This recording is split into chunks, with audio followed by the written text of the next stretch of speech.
Hey guys, welcome to the Creative Entrepreneur. Today we have a great guest for you. We've been talking about building a company and bootstrapping it. You don't want to miss this episode, so stay tuned. Coming to you from San Antonio, Texas. Welcome to the Creative Entrepreneur, a podcast created to help entrepreneurs build their business. Branding, marketing, analytics, positioning, and lead generation, plus interviews with other business owners to learn from their successes and failures. Now, here is your host, Abel Garza. Hey guys, welcome back to the Creative Entrepreneur, and today we're going to be talking about building a company through bootstrapping and the best approach for success. My next guest, he's built a startup company called GreenPal, and he's catapulted his sales to $20 million in revenue. His company GreenPal has been considered the Uber of landscaping. Please help me welcome Bryan Clayton. How are you doing today? Hey, I'm great. Thanks for having me on, Abel. Great to be here. Man, it's awesome to have you on the show today. I know that you guys have been working really hard, and you figured out this way of building a company through a tech startup and finding the pain in the market. And I'd really like to delve into how you built this company, some of the successes that you've had, and some of the techniques that you've used to generate income. So why don't we start out by giving me a little bit of information as to who you are, what you do, and how you help your customers? Yeah.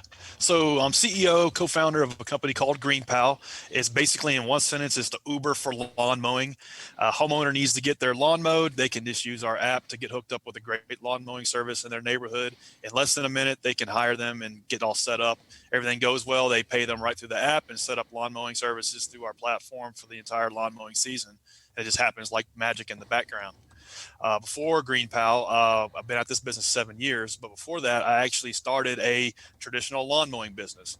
My dad forced me to go mow the neighbor's yard on a hot summer day when I was a teenager, and ever since then, I was just hooked on entrepreneurship, hooked on business ownership, and I stuck with my little lawn mowing business all through high school, all through college, and I built it into a real company over a 15-year period of time. I grew that from just myself and a push mower to over 150 employees, and got that company over $10 million in revenue annually in 2013. And it was acquired by one of the largest landscaping companies in the United States. So after that, I kind of retired, took some time off, and the idea for GreenPal came to me because honestly, I was just solving my own problem. I knew how hard it was for a homeowner just to get hooked up with a great grass cutting service. Saw what Airbnb and Uber and Lyft were doing and kind of traditional transactions in the real world, making them easier with technology. And so I recruited two co-founders and we started working on GreenPal. And I've been at this for 7 years. So we're the definition of a 7-year overnight success. At the end of our first year, I think we had like 20 customers. And now fast forward, we have over 200,000 people using the platform to get this chore done. And we're going to do $20 million in revenue this year. So it's been a hell of a journey having to reinvent myself from a blue collar entrepreneur to a tech startup entrepreneur, but we just stuck with it, kept at it. And we have funded this business off of our own revenues. We haven't taken on any outside capital, no outside investors. And that has enabled us to kind of take a very practical, sustainable, pragmatic approach to building this platform. And almost not raising money is the reason why we're successful today. Yeah. I hear that a lot, that, using your own money is the best way to, keep that revenue within the company, and then you don't have to pay that to investors. And we need to talk about this for photography because, we're in the photography business. This would be a great idea for photography. So the idea of funding your own company, your own tech startup, sometimes it can be overwhelming. I mean, the reason why a lot of people go to outside funding is because it's so expensive, and you have to hire people to do the application, and there's all kinds of other things that you need to bring in. So I think the biggest problem, other than funding, that I find that a lot of entrepreneurs face is building the team, because we're not an expert in everything. And so understanding, how to build the application, marketing, funding, and all those other things come into play. But what was from the process of your startup to success, the process for building your team? Yeah. So the reality is that most businesses don't need a co-founder. most businesses can be executed and pulled off just by you yourself as a solo entrepreneur. That's my opinion and been my experience. And so I think a lot of new business owners rush to go get a co-founder when in fact they really don't need one. They can go it alone, and they can learn the expertise as they go, and then delegate those to freelancers, subcontractors, or employees as time goes on. So you don't really need to split your equity with somebody unless you absolutely have to. And so there's some businesses where a co-founder is recommended, is advisable. And so let's say you're starting a tech startup. Ideally, you would have a hacker and a hustler. You would have somebody who's really good at sales, somebody who's driven and motivated to drive the product forward and drive the vision forward, and then you would have somebody who is just and their DNA is an engineer, somebody who's really good at the technical aspect of it. If you can bring those sides of the brain together, and like bring those two types of entrepreneurs together and mix that DNA together, it can spell a recipe for success. And so ideally, when you have a co-founder, like 1+1 should equal 3. The two of you should be much more stronger together than you are solo. The Absolutely. reality is, most of the time, people, starting a business, they rush to go get a co-founder, and it's like 1+1 equals like 1.2 or 1.5. The two of you aren't really bringing different skill sets or different DNA to the equation. So that would be the first thing that I would recommend. The next thing is, let's say that you go through that mental exercise, and you believe that, okay, yeah, I have this co-founder that I want to bring to the table. I'm really good at sales. I'm really good at like execution. I'm really good at project management, and they're really good at this other thing that I don't have. Okay, let's say you do that. You really need to look at it as though it's a marriage, like you're marrying that person. Because the reality is that most business partnerships are, if you're successful, are going to last longer than a traditional typical marriage does on average these days. And another aspect of it to look at is that it's actually more difficult to unwind a business partnership than it is to get a divorce out of a marriage. And so if you're going to and then a thing to look at is, you're going to spend more time with this person than you are with your spouse. And so as you are looking at like co-founding a business with somebody who's a stranger, you need to like really ask yourself, can you trust them? Do they have evidence of getting things done in the past that impresses you? Are they, quite frankly, do they inspire you? Are they somebody that you, like, in a sense, want to marry, because you're going to be getting married to them in this business? So those are the things to consider when recruiting a team, recruiting a co-founder. Try to go it alone. If you do, make sure you're in love with the person, because it's going to be very similar to a traditional marriage. That's funny you say. Oftentimes I talk to my brother, and my brother and I are always doing that. I was like, man, well, if I had to spend enough time or a lot of time with somebody, it would be with my brother. There you go. So, as far as I really want to delve into the legality part of it also, because I think that's important. But what I really want to know is, how did you minimize the risk of failure? Because a lot of tech companies, a lot of startups will start their business, and failure is almost inevitable. In fact, there's just a majority of startups will fail, and that's just the way it is. How did you minimize the chances for failure? Yeah, it's a great question. The reality is if you're inventing a new product from scratch that does not yet exist. So there's a big difference between like starting a business and being an entrepreneur inventing a product. So you mentioned the photography business earlier. Maybe, you find yourself in a major city, and you just want to be the best damn wedding photographer in that city, and you're just going to go out and slug it out. Well, that's starting a business.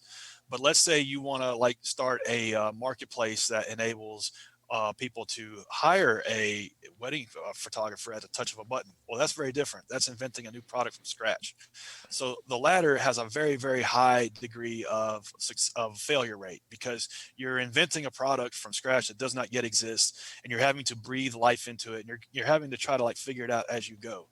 And it can be one of the most fun and fulfilling things that you'll ever try to do. But the reality is that it's really, really hard. It's going to take several years to figure it out. Mm-hmm. So the way that you try to like tilt the odds of success into your favor is to use a methodology that they outline in a book called The Lean Startup, which in one sentence is fire bullets, then cannonballs. So you're really just making experiments, short, little, small experiments to try to validate the idea. And so let's say you did want to start the Uber for wedding photographers.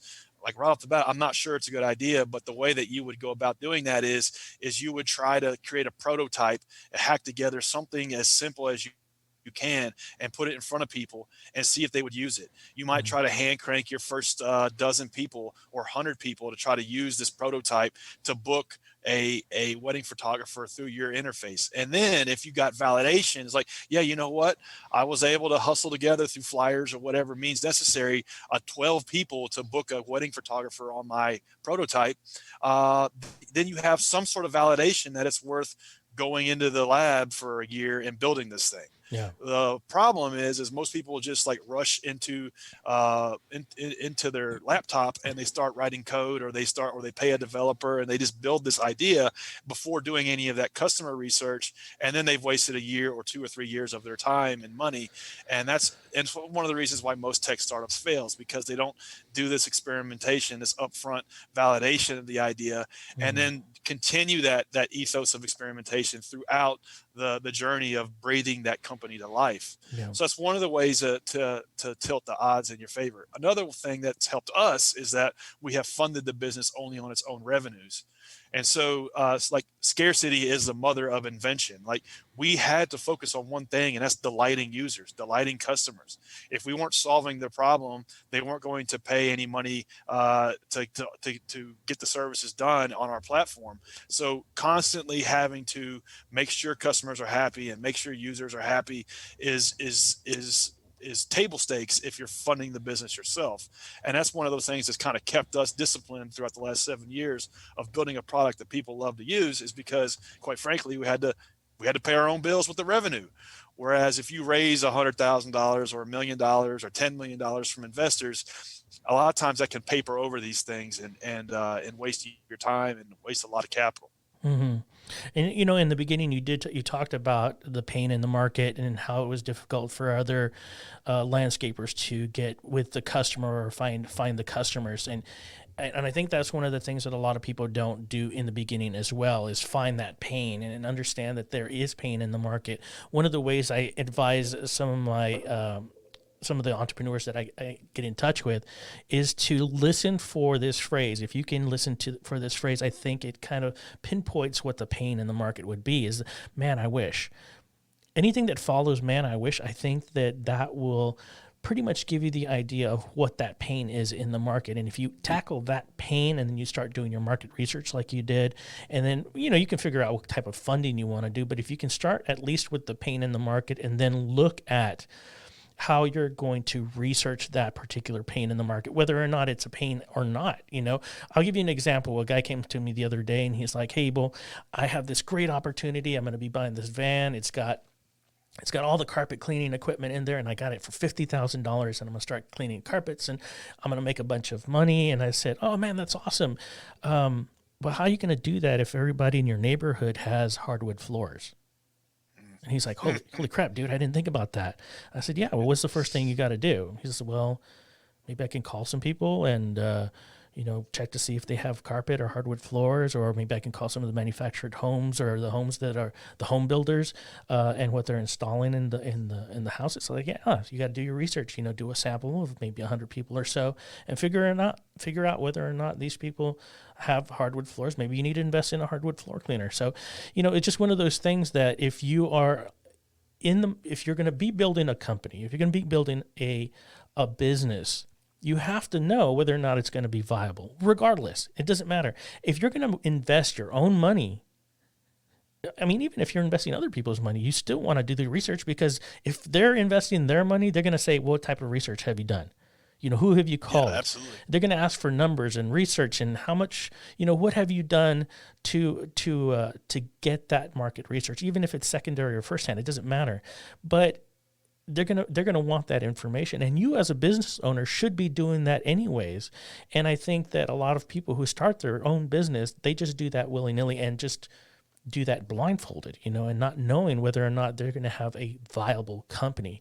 So I guess when you started your company and you have that, you did your market research, what opportunities did you find that really catapulted your success? Yeah, so I think for starters, having that bias towards action and actually like spending time planning, but even more time doing is going to help increase your chances of success. And so for us, yeah, we built the first version of the platform, and we just didn't sit back and wait for people to try to use it. We passed out like 200,000 door hangers all over Nashville, Tennessee to get people to use it. Hmm. And then we then begged as many of these people as would listen to us to meet with us and let us buy them a cup of coffee or buy them dinner so we could talk to them face to face and understand, okay, what problems did you hope that we would solve? What problems did we actually solve? Where did we come up short? What do you, like you mentioned a minute ago, man, I wish, what do you wish the product would do that it didn't do? And also, how do you normally like get this one thing done? How do you get your grass cut normally? Hmm. By going through that cycle of meeting with people, the early adopting users and customers of our platform, we were able to learn all sorts of things. First, we thought we were solving the problem of getting your grass cut for the cheapest price possible. And after talking to the first couple hundred people that tried the product, we learned, no, that's not the problem we're solving. We're solving the problem of the guy not showing up, and the guy being unreliable, or gal, and the person actually doing the job on the day they're supposed to be doing it. So then we came to understand that we're actually solving a problem of reliability and speed, and price is secondary to that. And so that informed all sorts of things in terms of our marketing messaging, in terms of how we were advertising the product, in terms of how we were positioning it, in terms of how we were actually building the software. We began to understand that we're actually delivering reliability and speed and getting this chore done. And so long as the price was reasonable and affordable and in the market, we'd be fine. Hmm. But if had we not spent the time to do that research and talk to those first few hundred people, we never would have come across that insight. And so this ethos of constantly talking to our customers, constantly talking to people that are using our platform, carries through even to this day, 7 years later, with over 200,000 people using it. I myself, as the co-founder and CEO, I still talk to users and customers every single day through our live chat. I dedicate at least an hour, sometimes 2 hours a day, talking to customers. So I'm never at a loss to wonder, where should we be improving the product? Where should we be building on features? Where are some opportunities that we should be focusing on? Hmm. I'm never wondering the answers to those questions, because I'm always talking to customers. This Hmm. might sound like a very trite, simple No. thing, but it's 99% of businesses, especially new ones, don't do it, Yeah, because quite frankly, it's painful. It's it painful is. to get that feedback. It's Yeah. painful to get told and hear that you suck. But you have to have that river of feedback coming to you if you're going to build something that people want to pay for. Yeah, absolutely. And that really applies to everything, pretty much every aspect of your life. And in business, it's super important to get that feedback. In fact, whenever we finish the podcast, I'm going to ask for your feedback. Whenever we do a photo session, we get their feedback. What was your experience? How did you like? Did you have fun? Are things that we could do differently? Just different things that you want to ask and get feedback for. It's essential and it's super important. How did you initially monetize this? Did you offer it for free? Yeah, so if I could have offered it for free for years, I would have. But the reality is that we had to pay our bills. We had to pay our engineers. We had to Hmm. pay the lights and rent in this office. We had to like keep the lights on. So it focused us to constantly be solving the problems of the people using this product. So the way we monetize is we take a transaction fee for every lawn mowing that occurs on the platform. And so Hmm. we kind of have two user bases almost. We have homeowners that have tall grass that needs to be mowed, and then we have service providers, lawn care professionals that make a living on top of our platform. And so we offer a nice convenience to homeowners, but we really offer a livelihood to service providers. And so we were having to balance the needs and desires of both sides of this transaction, and kind of figuring that out. In the early days was kind of a trial and error process of striking a right balance between them. Hmm. And so for us, we had to create like a win-win-win, a win for homeowners, a win for service providers, and a win for the platform GreenPal. And synthesizing that and like orchestrating that, like that delicate balance between everybody's needs took us a long time to figure out. Mm. And the one way we got through it was we stayed small. We focused on Nashville, Tennessee, and making this product work in our local market in our own backyard before we expanded it. Now we're in every major city in the United States, but we spent 3 years just in Nashville, Tennessee, making sure that the product worked, making sure when a homeowner signed on that they would actually get quotes quickly, and if they hired one of them, that the lawn mowing service professional would show up on the day they said they would.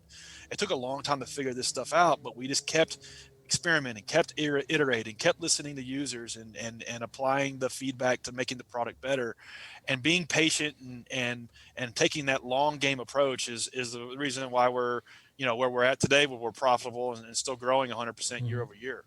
Yeah, that makes perfect sense.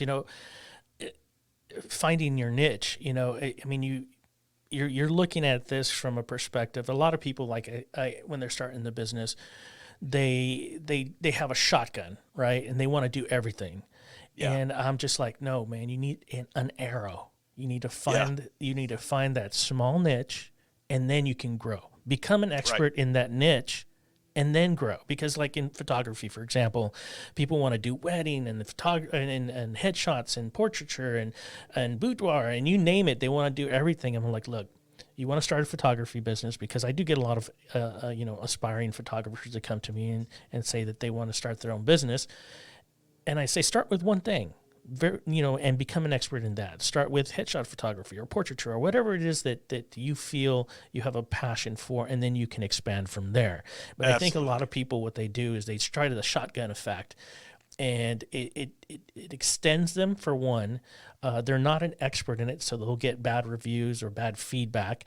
And if you hone in on that one thing, then you become that expert. You get great reviews, you get above par quality, and then you can just expand from there. Now, you said that you expanded from one location, so you I guess this platform can be used nationwide. Why did you start? I guess why did you start locally? Yeah, great question. And to your point, yes, you have to start small and figure out what your wedge strategy is. And so, what I tell entrepreneurs is, like, if you have a digital product, like, somebody needs to come to the landing page or the homepage and understand in 3 seconds what it does. And, they need to be able to answer three questions: Where am I? What can I do here? And why does it matter? And they need to be able to answer that in three questions. And unless you're focused on one problem, solving one thing, it's impossible to do that. So, like, focus is everything in the early days. For us, we focus just on Nashville, because if we can't make it work in Nashville, then we can't make it work in Indianapolis or Tampa or New York or Mm-hmm. Chicago. And so we knew we needed to make the system work just in one geographical area, Mm-hmm. because we have a network, but it's a local network. If you are a lawn mowing service, if you're a service professional, you only serve like 10 mile radius of where you work. You don't go all over Chicago. You only service like south side of Chicago. And so we have to, like, make it not only on like a city basis, but like on a neighborhood by neighborhood basis. And so starting small and then expanding out is kind of how we have built this thing from the ground up. So every single city, town, neighborhood, suburb has to be built from the ground up. And so there was no reason to, like, the motto is nail it, then scale it. We Mm-hmm. had to nail it in Nashville and then scale it. Whereas if we had tried to scale it too quickly without perfecting the model, then we would have, like, been in the graveyard of dead startups Yeah. that you see, to this day. There was a big boom of Uber for X lawn startups, probably 13, 14, 15, 16. Uber for laundry service, Uber for home cleaning, Uber Mm-hmm. for valet parking. And there's like several $billion of capital crashed into the ground trying to chase these ideas. Yeah. And a lot of the reason why they didn't work out is because they didn't take a very sustainable approach to solving the problem. They try to grow too quickly. Yeah. And that's one thing capital can cause, is you to make that mistake of growing too quickly. And what I equate it to is like taking an old rickety barn and trying to, like, put rocket boosters on the side of that barn and getting it to fly. Like, it's just going to blow apart. And so if that's what happened to us if we had to taken like 3 years to get it right in Nashville, and then go to our second city, third city, and then when we were really ramping up, we were launching a city every week. Hmm. You know, I noticed that because we talked about the photography platform, where at least a possibility of, as a photographer, you get approached by that.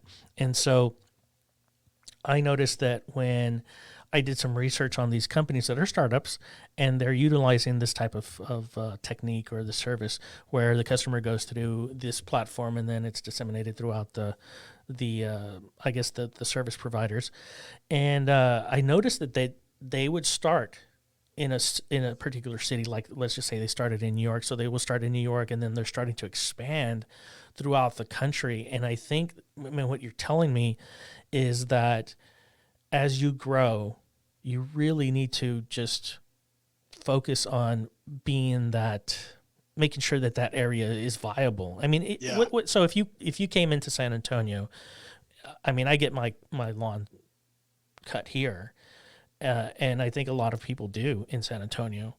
If you were to expand into San Antonio, which you probably already are, you would start contacting people who cut grass or landscapers, and then bring them onto the platform. And do you vet these people? Yeah, it's a great question. So a lot of the reasoning behind going city by city and starting in your local neighborhood and getting it right is because you perfect this recipe and this kind of rollout strategy. You Mm, perfect the playbook of how you market by market build each market from the ground up, and what are the 100 things that you do in order to make that happen. And so, yeah, we are live in San Antonio, really good market for us. And mm, so when we launched it 4 years ago, we'd come to town and we would talk to 100 lawn mowing services, and we would vet the ones that we knew would be a good fit for our platform, and we would get them onboarded.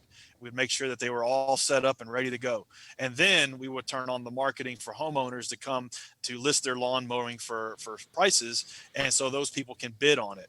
And mm, then we know, okay, well, these people can be hired off the shelf, so to speak, because they're already onboarded. But we've only got about a month of bandwidth before we can a month of attention span from these folks, so we can drive a homeowner demand to them. And so yeah. it's kind of this balance between the two, and starting the chain reaction of matches to occur, and you achieve this critical mass of buyers and sellers in every market.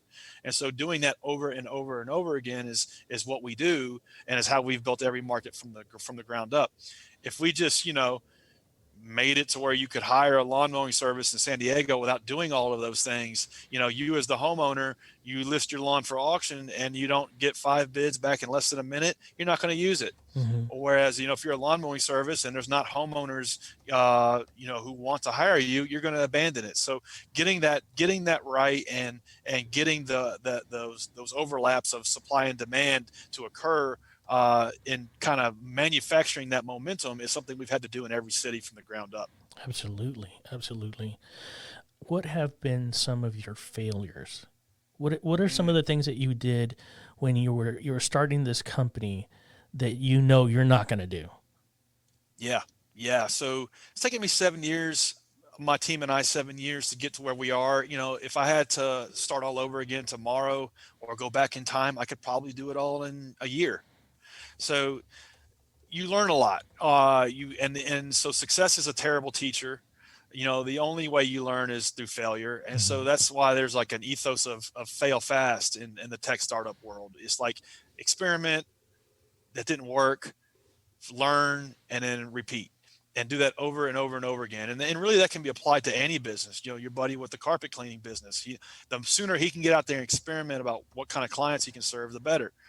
And so that's one thing that, like, it took us a long time to figure stuff out, and a lot of mistakes that we made were delegating things too quickly. We tried to delegate the technology piece of this too soon. We hired a development agency in Nashville to build the first version of GreenPal, paid them $150,000 to build it, and it was a total piece of junk. It didn't work. It was hard to use. It didn't really solve the problems that our customers expected it to. And so we had to learn the hard way that if we're going to be in the technology business, we're going to have to learn the code. We're going to have to learn how to design software. We're going to have to learn how to distribute software. And so all of these things we had to learn ourselves in the early years while we were doing them. Had I known now what I know, and then I would have like wasted, I'd sidestepped that mistake, because we wasted like a year of our time and almost $200,000, and I wouldn't have done that. I just would have gone right to work learning this stuff and building.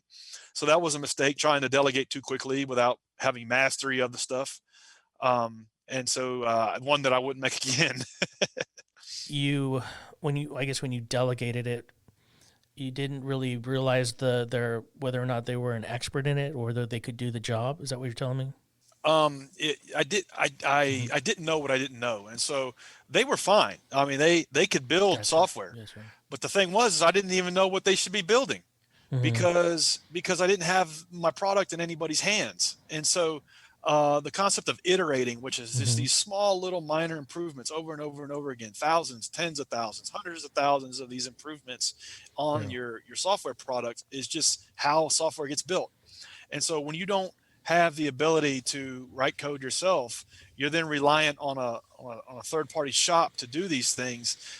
It's an impossible dynamic, because you're paying them, and they're not your employee. Mm-hmm. And so it's like it's not possible to move quick enough. And a lot of times it's like the way the stuff gets built is, they call it a waterfall approach, where you start with a it's almost like building a skyscraper and then realizing you built the wrong skyscraper, you got to tear it down. Ideally, you would just build it little by little by little, and with customer feedback the entire way. So then you're building the right thing as you go. Whereas if you work with a third party shop like we did, it's like building that building and then realizing nobody wants to move into it. And ideally, you would have gotten feedback along the way while you're building that building. And so that's how software should be built. And then we didn't know that. Like we gave them the specs, but the problem is the specs were wrong. We didn't know what the specs should be, because we didn't have any users using it. So it's one of these things you kind of have to, like I said, fire bullets and cannonballs. You have to really kind of ease into it, and you have to have the ability to build it yourself in order to compete in this kind of business. So would you have said that the architecture should have been better when you initially built it? Yeah, it's like the product was wrong. The interfaces were wrong. The way the way that it was positioned in terms of the copy on the product was wrong. There were features that we built, such as review systems that necessarily weren't necessary in the first version, Yeah. but scheduling reminders and a robust scheduling toolkit for the service providers was. And so like all of these things we didn't know until we got our first 100 transactions, caused us to waste a year and a half and $150,000. Yeah. That had we been able to build the stuff ourselves, we would have been able to sidestep that mistake. Yeah, I was going to ask you about that.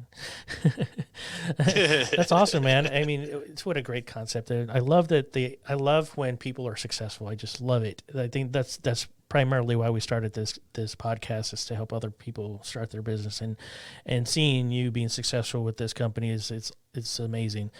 And I love to share that. I love when you're able to come on the show and be able to give us your insight and how you've built your business and how you've been successful with it too. I mean, because everybody is entrepreneurs, they have this dream, they want to build, and a lot of entrepreneurs, that's what they'll tell me, is like, well, why are you being an entrepreneur? Because I want to build something. I want to build it, right. And that's the building analogy is a perfect example as well. So we're getting close to the end of the podcast, and I usually like to ask the guests if they have any words of wisdom or some rules that you live by. Yeah, words of wisdom as it relates to business ownership is, no matter what you're doing, like, look at your business as an infinite game. It's going to be the thing you're going to be doing for the next 10, 20 years, even if you're just getting started. If you're not excited about working on that idea for the next 10 years, 20 years, however long it takes to be successful, then don't do it. Because the reality is it's going to take at least 5 years before you have something going that's profitable, that you've got some momentum behind you. And so don't look at any of these business ideas as something that's going to be a 1 or 2 or 3 year endeavor, because it's never the case. It's just not how it's going to unfold. So look at it as like, this is the thing. This is my best idea. This is what I'm working on, and it's going to be the thing I'm working on until it's finished, whatever that looks like. And that's going to be a 10 or 20 year thing. Treat business as an infinite game. Yeah, absolutely. I mean, you got to have that grit. You got to keep on going, make it happen. It doesn't happen overnight. A lot of times people, especially investors, will ask you if you have a secondary job or a primary job. And if you're not fully invested, they're not going to invest with you. And that's one of those things. You got to be fully invested in this company and get down and start grinding. Get out from behind that TV, stop binge watching Netflix and get to work. So how can our listeners get a hold of you? Yeah. So anybody wants to connect with me, you can connect with me on LinkedIn, hit me up on Instagram or Twitter, Bryan M. Clayton, or you can even email me, Bryan, Bryan, at yourgreenpal.com. And I'm on all those places. Awesome. Well, man, thank you for coming on the show. You're an inspiration to me and our listeners, and I'm so glad to have had you on the show today. Hey, well, I appreciate it, man. Thanks for having me on. Awesome. Well, there you go, guys. Bryan Clayton, all his information is going to be in the show notes. Remember, find your pain in the market, leverage your money, build a team, do your research, don't use that shotgun. Be sure and use an arrow.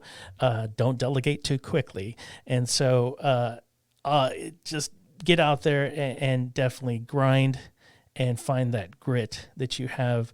Get out from behind that Netflix. It's a killer, and get to work. And like I said, all of his information is going to be in the show notes. Check it out. If you want to contact him directly, his information is going to be there as well. Be sure and check out the creativeentrepreneur.net. We're also transitioning to creativeentrpreneurship.net, creativeentrpreneurship.net. Be sure and check us out there. Also, tcepodcast.net is going to be also our platform as well. And until next week, keep on keeping on. Thank you for listening to The Creative Entrepreneur. Please click the show notes for additional information. Want to know more? Click on the subscribe button and follow us on Facebook, Instagram, and Twitter by visiting us at tcepodcast.net.